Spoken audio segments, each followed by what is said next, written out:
ঢাকা ৬ আসনে নির্বাচনের ফলাফল প্রণয়ন ও ঘোষণায় বেশ কিছু অনিয়ম ধরা পড়েছে।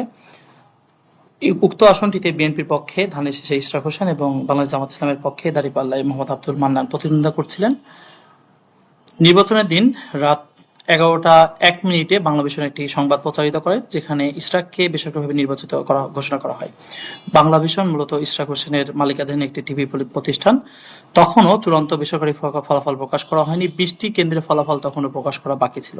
তার পূর্বেই ইশরাক হোসেন তার মালিকানাধীন বাংলাভিশনের মাধ্যমে নিজেকে বিজয়ী ঘোষণা করেন।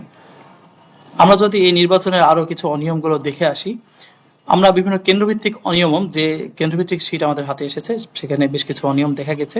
যেমন ৩৬ নম্বর নারিন্দা সরকারি উচ্চ বিদ্যালয় নামের কেন্দ্রে আমরা যদি দেখি, এখানে ইশরাক হোসেনের ক্ষেত্রে ১৪১৫ সাথে আরো কিছু লেখা হয়েছে বা আব্দুল মান্নানের সাথে আরো কিছু যুক্ত করা হয়েছে, এটা নিশ্চিত নয়, এবং ডান দিকেও কিন্তু ওই সংখ্যাগুলোর কোনো প্রতিফলন ঘটেনি।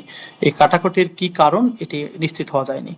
এবং নিচে যদি নির্বাচনী প্রার্থীদের এজেন্টদের নামের ক্ষেত্রে আমরা যদি দেখি, শিবা, রামদাস, বিকাশ দাস, তিনজন এখানে এজেন্টের নাম রয়েছে, তাদের বিস্তারিত কোনো পরিচয় এখানে নেই এবং স্বাক্ষরের ব্যাপারে নিশ্চিত হওয়া যাচ্ছে না। এখানে দাঁড়িপাল্লার কোনো এজেন্ট তারা নয় বলে দাঁড়িপাল্লার প্রতিদ্বন্দ্বী প্রার্থী তিনি নিশ্চিত করেছেন। অর্থাৎ দাঁড়িপাল্লার কোনো এজেন্ট ছাড়াই এই রেজাল্টটি প্রকাশ করা হয়েছে, প্রচার করা হয়েছে, এবং যেখানে কাটাকাটি দেখতে পাচ্ছি আমরা কি দেখেছি, কিছু ক্ষেত্রে ফলাফলের যোগফলে টেম্পারিং করা হয়েছে। ৩ সিদ্দিক বাজার কমিউনিটি সেন্টারে যে কেন্দ্রটি রয়েছে, মোহাম্মদ আব্দুল মান্নানকে ৪৫০টি ভোট দেখানো হয়েছে, যদি এখানে একটা কাটাকাটির আমরা লক্ষ্য করতে পাচ্ছি। আমরা কিছু ক্ষেত্রে দেখেছি, যেমন ৬ নাজিরাবাজার উচ্চ বিদ্যালয়, এখানে পোলিং এজেন্টের স্বাক্ষর জাল হয়েছে বলে আমাদের কাছে মনে হয়েছে। আমরা যদি ৩ এবং ৪ নাম্বার স্বাক্ষর আমরা দেখি, তাহলে দেখতে পাবো যে একই রকম স্বাক্ষর। ৫ এবং ৬ নাম্বার যদি স্বাক্ষর আমরা দেখি, মনে হচ্ছে যে কাছাকাছি ধরনের একই ব্যক্তি এই স্বাক্ষরগুলো করেছেন, এবং এখানে দাঁড়িপাল্লার কোনো এজেন্টের স্বাক্ষর এখানে নেওয়া হয়নি। আমরা কিছু ক্ষেত্রে দেখেছি পোলিং এজেন্টের নাম নেই কিন্তু স্বাক্ষর রয়েছে। আমরা ৮৪ গ্র্যান্ডেরিয়া মহিলা সমিতি যে বিদ্যালয় রয়েছে, যে কেন্দ্রটি রয়েছে, সেখানে আমরা দেখতে পাচ্ছি ২টি স্বাক্ষর রয়েছে, কিন্তু তার সাথে কিন্তু তার নাম এবং তার বিস্তারিত নেই, যে কে স্বাক্ষরটি করেছেন বা কার স্বাক্ষরে এই রেজাল্টটি প্রকাশিত হয়েছে। একইভাবে শুধুমাত্র তাই না, কিছু ক্ষেত্রে আমরা দেখেছি কিছু কেন্দ্রে কোনো পোলিং এজেন্টেরই স্বাক্ষর ছাড়াই এটি প্রকাশ করা হয়েছে। যেমন ২৯ সেন্ট্রাল ওমেন কলেজ, এইখানে কোনো এজেন্টেরই স্বাক্ষর নেওয়া হয়নি। তা সত্ত্বেও মোহাম্মদ লতিফুল ইসলাম, তিনি প্রিজাইডিং অফিসার, তিনি স্বাক্ষরিত করে এই রেজাল্টটি প্রকাশ করেছেন। আমরা আরেকটি দেখতে পাচ্ছি ৪৬ মিতালি উচ্চ বিদ্যালয়, সেক্ষেত্রে আমরা একই ক্ষেত্রে দেখতে পাচ্ছি প্রিজাইডিং অফিসার তিনি স্বাক্ষরিত করেছেন, অথচ কোনো পোলিং এজেন্টের স্বাক্ষর নেওয়া হয়নি, এবং সেক্ষেত্রেও কোনো পক্ষ কিংবা তার পরিচয় কিংবা বিস্তারিত উল্লেখ করা হয়নি। কিছু ক্ষেত্রে আমরা লক্ষ্য করেছি দাঁড়িপাল্লার পোলিং এজেন্টের নাম এবং স্বাক্ষর নেই। আমরা যদি লক্ষ্য করি ৪২ সেন্ট জোসেফ ইন্টারন্যাশনাল স্কুল, সেখানে একটি মাত্র পোলিং এজেন্টের স্বাক্ষর আছে, দাঁড়িপাল্লার কোনো এজেন্টের স্বাক্ষর নেওয়া হয়নি। অথচ প্রার্থী নিশ্চিত করেছেন তিনি প্রত্যেকটা কেন্দ্রে তার এজেন্ট ছিলেন, অথচ তাদের এজেন্টকে স্বাক্ষর না নিয়ে এই রেজাল্টগুলো প্রকাশ এবং প্রচার করা হয়েছে। তড়িঘড়ি করে প্রকাশ করার জন্য কিছু ক্ষেত্রে আরো কিছু ভুল তৈরি হয়েছে। যেমন মোট বৈধ ভোটের যে সংখ্যাটি সেটা লেখা হয়নি, ০০ সংখ্যা লেখা হয়েছে। এখানে বোঝা যাচ্ছে যেটা একটা অমনোযোগিতা এবং তড়িঘড়ি করা হয়েছে। এখানে জাতীয় পরিচয়পত্র বা অন্যান্য বিষয়গুলো বিভিন্ন ক্ষেত্রে উল্লেখ করা হয়নি। এই ক্ষেত্রেও ৭৯ দয়াগঞ্জ সরকারি কলেজ, সেখানেও এই টোটাল সংখ্যাটি উল্লেখ করা হয়নি এবং এই ধরনের তড়িঘড়ি করা হয়েছে। আমরা আরো কিছু ক্ষেত্রে দেখতে পাচ্ছি ৪৮ Silver Dale preparatory girls school, সেখানে আমরা দেখতে পাচ্ছি যে একজন পোলিং এজেন্টের স্বাক্ষর নেওয়া হয়েছে। আরেকজনের ক্ষেত্রে ০০২৭ নামের জাতীয় পরিচয়পত্র এটি হওয়ার কথা নয়, এ ধরনের কিছু একটি দেওয়া হয়েছে। দাঁড়িপাল্লার কোনো পোলিং এজেন্টের নাম বা স্বাক্ষর ছাড়াই রেজাল্টটি প্রকাশ এবং প্রচার করা হয়েছে।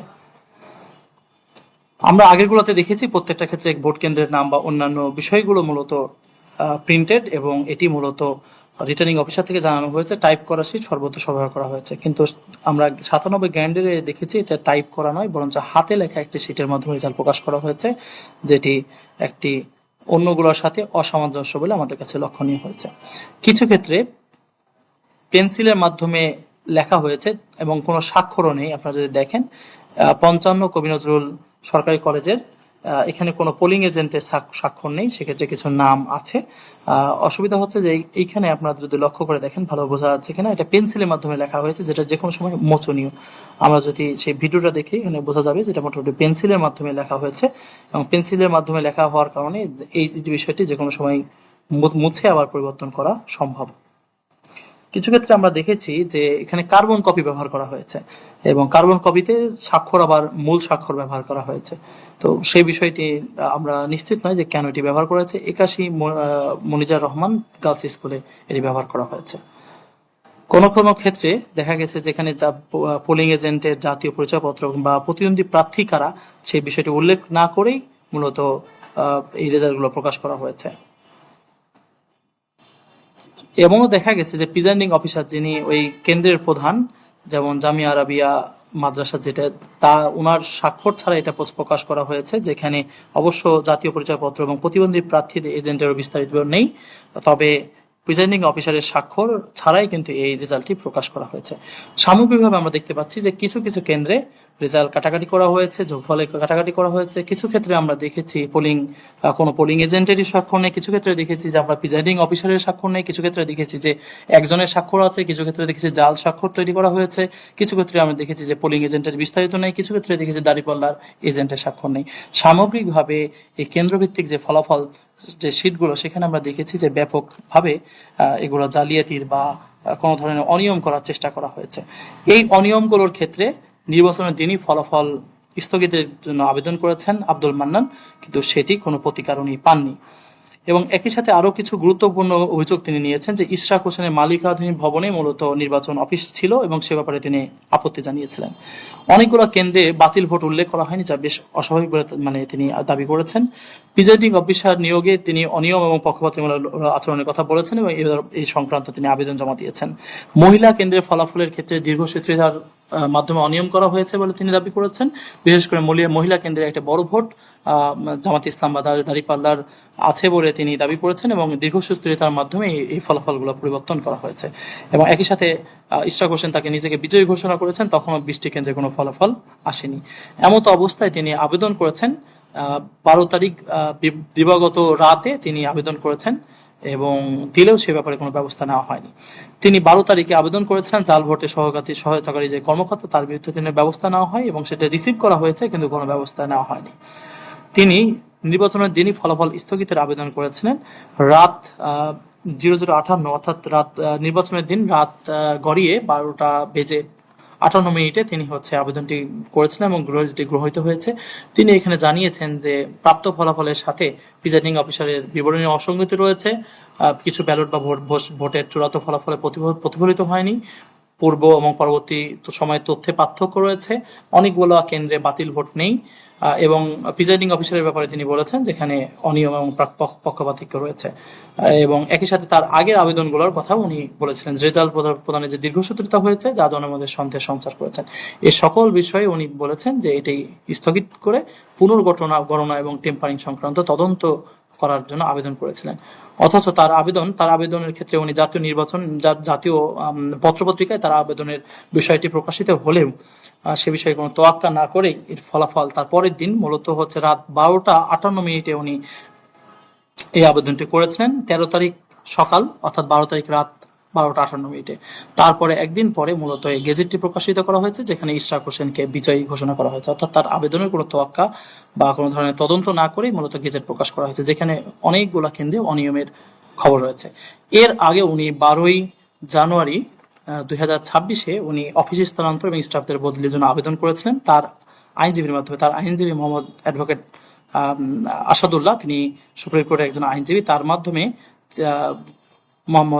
তার প্রার্থী জানিয়েছেন ঢাকা 6-এর সকল নির্বাচনী কর্মকর্তার কার্যালয় দিগন্ত টাওয়ার 12/1 অবস্থিত, যেটি সদস্য প্রার্থী ইঞ্জিনিয়ার মোহাম্মদ ইশরাক হোসেনের উত্তরাধিকার সূত্রে প্রাপ্ত। অর্থাৎ একজন প্রার্থীর বিল্ডিং এ মূলত এই নির্বাচনী কার্যক্রমগুলো পরিচালিত হচ্ছে। এক্ষেত্রে নির্বাচন সংক্রান্ত যে গোপনীয় নথিপত্র আছে, ব্যালট পেপার রয়েছে, অমোচনীয় কালি রয়েছে বা অন্যান্য যে সমস্ত বিষয়াদি রয়েছে সে ব্যাপারে নিরপেক্ষতা বজায় থাকবে কিনা, এবং এখানে দীর্ঘদিন ধরে যারা অফিস করেছেন, যারা ভাড়াটিয়া হিসেবে ছিলেন, তার সাথে যিনি মালিক তার একটা সম্পর্ক থাকতে পারে। সে জায়গায় যারা এই অঞ্চলে দায়িত্ব পালন করেছেন তাদেরকে বদলি করার জন্য, নির্বাচনী পরিবেশ তৈরি করার জন্য 1 মাস আগেই মূলত হচ্ছে তার অ্যাডভোকেটের মাধ্যমে মোহাম্মদ আব্দুল মান্নান আবেদন করেছিলেন। এবং শুধুমাত্র তাই না, 14 তারিখ আবেদনের পরে আবারও তিনি 21 তারিখ বিভাগীয় কমিশনে গেছেন এবং প্রথম আলোর নিউজে আমরা দেখতে পাচ্ছি তিনি বলছেন যে এই ব্যালটগুলো বা অন্যান্য যে বিষয়গুলো, সংবেদনশীল সব বিষয়গুলো রয়েছে, উপকরণের নিরাপত্তা ঝুঁকি পড়তে পারে এবং সেক্ষেত্রে এ ধরনের নির্বাচনের স্বচ্ছতার ব্যাপারে তিনি বলেছেন। 21 তারিখে তো যখন তিনি গিয়েছেন তিনি জেনেছেন যে তিনি যে আবেদন করেছিলেন সেটি সেটি সেটি পাওয়া যাচ্ছে না এবং এর ফলশ্রুতিতে আবারও আবেদন বা আবারও ওই কপির প্রেক্ষিতে পরবর্তীতে একটি ব্যবস্থা নেওয়া হয়। তিনি অন্যান্য নিউজগুলোতেও, সমকাল বা অন্যান্য নিউজগুলোতে এই ব্যাপারে বিস্তারিত এসেছে এবং সেক্ষেত্রে 21 তারিখে তার যাওয়ার পরে মূলত রিটার্নিং অফিসার বা বিভাগীয় কমিশনারের কার্যালয় থেকে একটি চিঠির ইস্যু হয়। সেক্ষেত্রে এই আবেদনটি প্রয়োজনীয় ব্যবস্থা গ্রহণের জন্য প্রেরণ করা হয়, অথচ তারপরেও কিন্তু এর কোনো ব্যবস্থা নেওয়া হয়নি। অর্থাৎ একজন প্রার্থীর বাসায় বসে নির্বাচনী কার্যক্রম পরিচালনা করা হয়েছে, এত নিরাপত্তা বা এত এ বিষয়ে ঝুঁকি থাকা সত্ত্বেও, প্রতিদ্বন্দ্বী প্রার্থীর আবেদন থাকা সত্ত্বেও এ বিষয়ে কোনো কর্ণপাত করা হয়নি। একসাথে তিনি 2 তারিখেও রিটার্নিং অফিসারের সাথে দেখা করে লিখিত অভিযোগ দিয়েছেন। তার পক্ষে এজেন্ট মাহবুবুর রহমান নির্বাচনের পরিবেশে এবং বাধার অভিযোগ দিয়েছেন লিখিতভাবে। 11 তারিখে তিনি সহিংসতার অভিযোগ তুলেছেন এবং সে বিষয়ে তিনি সংবাদ সম্মেলন করেছেন, বিস্তারিত বিভিন্ন সংবাদে প্রচারিত হয়েছে। শুধুমাত্র তাই না, 11 তারিখ প্রিজাইডিং অফিসারের উপর হামলা হয়েছে এবং যেটি ইশরাকের আসনে মূলত বিএনপির পক্ষ থেকে এটা হামলা হয়েছে বলে বিভিন্ন পত্রপত্রিকায় এসেছে এবং তার ভিডিওগুলো বিভিন্ন জায়গায় প্রচারিত হয়েছে।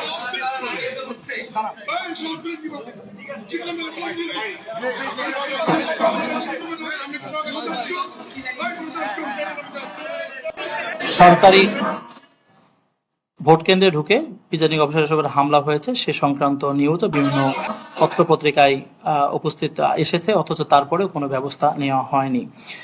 11 তারিখ প্রিজাইডিং অফিসারের উপর হামলার বিষয়ে সংশ্লিষ্ট জায়গায় আর্মি ব্রিফ করেছিল এবং তারা এই ঘটনাটি ট্যাকেল দেওয়ার চেষ্টা করেছেন। 12 তারিখ সকালে তিনি পোলিং এজেন্টদের খালি বাক্স না দেখিয়ে এই ভোট শুরু করার অভিযোগ করেছেন। যেটি নিয়ম হচ্ছে যে প্রথমে পোলিং এজেন্টদের খালি বাক্স দেখানো, তারপরে হলো ভোট কাস্টিং করা, সে বিষয়ে তিনি অভিযোগ করেছেন গণমাধ্যমে।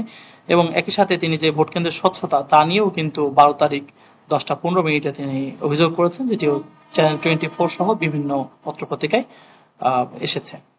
সামগ্রিকভাবে যে অনিয়মের বিষয়গুলো আমরা দেখেছি, যে প্রার্থীর বাসায় বা প্রার্থীর ভবনে মূলত হচ্ছে নির্বাচনী অফিস পরিচালনা করা, সেই প্রার্থী নিজেকে নির্বাচিত ঘোষণা করা, 20টি কেন্দ্রের ফলাফল না আসা সত্ত্বেও টেলিভিশন বা সংবাদপত্রে এটি চলে আসা, বিভিন্ন কেন্দ্রে যে ফলাফল রয়েছে তাতে ফলাফল টেম্পারিং, স্বাক্ষর না থাকা, প্রিজাইডিং অফিসারের স্বাক্ষর না থাকা, কোনো কেন্দ্রের স্বাক্ষর না থাকা, এতে পেন্সিল কিংবা অনেক ক্ষেত্রে বিপরীত বা কার্বন কপি ব্যবহার করা, এ ধরনের বিভিন্ন টেম্পারিং এর অভিযোগ এসেছে। এই সমস্ত অভিযোগ আমলে না নিয়েই যে রেজাল্ট প্রকাশ করা হয়েছে, সংশ্লিষ্ট প্রার্থী মনে করছেন যেটা তার প্রতি অন্যায় হয়েছে এবং অবিলম্বে তিনি শপথ স্থগিত করে ভোট পুনর্গণনা করা এবং অনিয়মের তদন্ত সাপেক্ষে দোষীদের দৃষ্টান্তমূলক শাস্তির বিধান করার অনুরোধ করেছেন। জি, সবাইকে ধন্যবাদ।